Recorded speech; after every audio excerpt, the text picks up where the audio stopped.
Hey everyone, today I'm gonna show you how to use different wallpaper for lock screen and home screen on iPhone 17 here. So simply open your settings.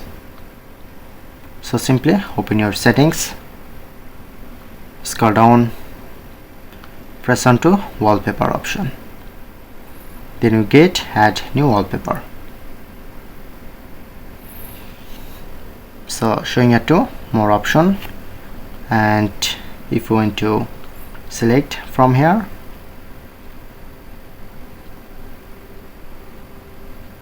so like I'm select this,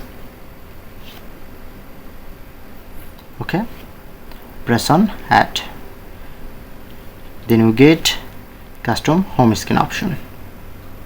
Press on,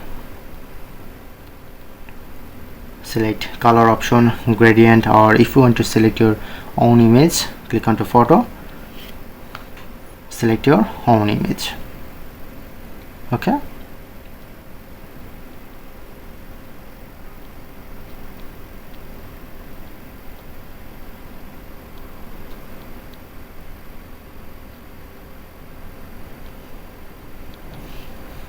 press on add, press on done,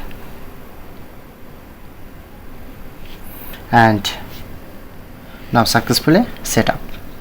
So look here, my lock screen wallpaper and my home screen wallpaper are different.